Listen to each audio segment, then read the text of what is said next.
أهلا بيكم في الجزء الثاني من سلسلة سيبينز، رحلة في تاريخ الإنسان. النقطة الرابعة: توحيد البشرية. بعد الثورة الزراعية البشر ما بقوش مجرد مجموعات صغيرة عايشة في قرى معزولة.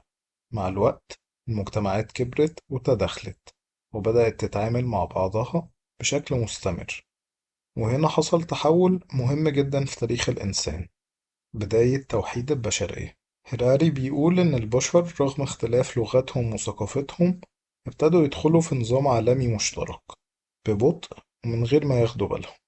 السؤال هنا: إزاي ملايين البشر المختلفين قدروا يتعاونوا ويتاجروا ويعيشوا تحت أنظمة واحدة؟ الكتاب بيحدد 3 عوامل أساسية لعبت الدور الأكبر في توحيد البشر: الفلوس، الإمبراطوريات، والدين. أول نقطة فيهم الفلوس. الفلوس من أغرب الاختراعات اللي عملها الإنسان. ليه؟ لأنها ملهاش قيمة حقيقية في حد ذاتها، ورقة، عملة، معدن، رقم على الشاشة، لكن الغريب إن كلنا بنصدق فيها. قبل الفلوس الناس كانت بتتعامل بالمقايضة: قمح قصاد لحم، جلد قصاد أدوات. المشكلة إن المقايضة معقدة، لازم اللي قدامك يكون محتاج اللي معاك في نفس اللحظة. الفلوس حلت المشكلة دي، بقت لغة عالمية، وسيط بيربط ما بين أي سلعة وأي إنسان. المهم في الفلوس مش المعدن ولا الورق، المهم الثقة. كلنا متفقين إن الورقة دي ليها قيمة، وطالما الاتفاق موجود يبقى النظام شغال. الفلوس سمحت للناس من ثقافات مختلفة وأديان مختلفة وأماكن مختلفة إن هم يتعاملوا مع بعض من غير ما يكونوا يعرفوا بعض أصلا، وده خلق شبكة عالمية من التجارة وفتح الباب لتعاون ما كانش موجود قبل كده. العامل التاني في توحيد البشر كان الإمبراطوريات. كلمة إمبراطورية دايما بتفكرنا بالاحتلال أو القوة العسكرية، وده ممكن يكون صحيح جزئيا، لكن هراري بيشوفها من زاوية أوسع. الإمبراطوريات جمعت شعوب مختلفة تحت نظام سياسي واحد، قانون واحد، وإدارة واحدة.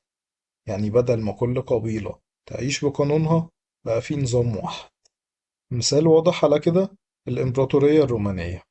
روما سيطرت على مساحة ضخمة من أوروبا، مش بس بالسيف، لكن كمان بالقانون والإدارة واللغة.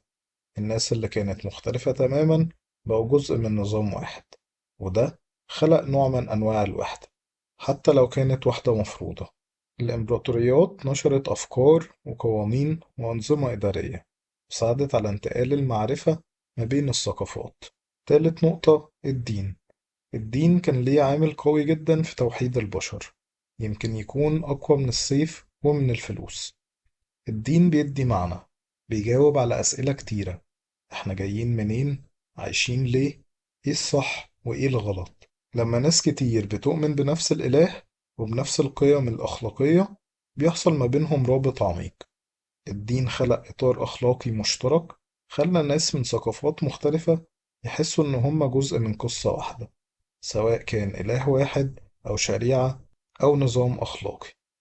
القصص الدينية قدرت توحد البشر أكتر من أي قوة مادية، ومع بعض الفلوس والإمبراطوريات والدين خلقوا عالم مترابط. الرأسمالية وبداية الاقتصاد العالمي. مع الوقت التجارة توسعت والتواصل زاد، وظهر نظام اقتصادي عالمي. الرأسمالية قامت على فكرة بسيطة: استثمر دلوقتي عشان تكسب أكتر بعدين، وده غير طريقة تفكير البشر. المستقبل بقى أهم من الحاضر، النمو بقى هدف في حد ذاته. التجارة العالمية ما بقتش نقل سلع بس، لكن كمان أفكار وتكنولوجيا وثقافات. طريق الحرير كان مثال واضح: حرير وتوابل، بس كمان أفكار واختراعات ومعارف. العالم بقى شبكة واحدة. وهنا بيأكد هراري إن من غير الفلوس والإمبراطوريات والدين، العالم اللي نعرفه النهاردة ما كانش ممكن يبقى موجود. لكن التوحيد ده مش معناه عدالة ولا سلام، هو بس خلق نظام عالمي مترابط بكل تناقضاته. وده مهد الطريق للمرحلة التالية: الثورة العلمية. بعد ما البشرية توحدت بدرجة كبيرة عن طريق الفلوس والإمبراطوريات والدين، دخل الإنسان مرحلة جديدة تماما، مرحلة غيرت طريقته في فهم العالم وفي فهم نفسه كمان. المرحلة دي اسمها الثورة العلمية. هيراري بيقول إن الثورة العلمية ما كانتش مجرد تراكم معلومات ولا شوية اكتشافات علمية، لكن كانت تغيير جذري في عقلية الإنسان. الفكرة الأساسية اللي بدأت الثورة العلمية كانت بسيطة جدا لكن خطيرة. إحنا مش عارفين كل حاجة. قبل كده معظم البشر كانوا مؤمنين إن كل الأسئلة الكبيرة ليها إجابات جاهزة في الكتب المقدسة أو عند الكهنة أو في التقاليد. العالم كان مفهوم حتى لو كان قاسي. لكن مع بداية الثورة العلمية الإنسان اعترف لأول مرة بجهله، واعترف إن المعرفة ممكن تتغير، وإن الحقيقة مش مقدسة لكن قابلة للاختبار. العلم قدم طريقة جديدة لفهم العالم: الملاحظة، التجربة، والدليل. مش إيمان أعمى لكن شك منظم. في القرن الستاشر والسبعتاشر ظهر علماء غيروا نظرة الإنسان للكون كله. كوبرنيكوس قال إن الأرض مش مركز الكون. جاليليو أكد الفكرة بالملاحظة. ونيوتن شرح قوانين الحركة والجاذبية. الفكرة دي كانت صدمة لأنها كسرت تصور الإنسان عن نفسه. مش إحنا محور الكون، إحنا مجرد نقطة صغيرة في فضاء شاسع. وده كان تحول نفسي ضخم. هراري بيشدد إن الثورة العلمية كانت مرتبطة ارتباط وثيق بالتكنولوجيا والرأسمالية، لأن العلم كان محتاج تمويل، والتمويل ده جه من دول وإمبراطوريات كانت عايزة قوة أكتر وسيطرة أكتر وثروة أكبر. والعلم في المقابل قدم أدوات تحقق ده.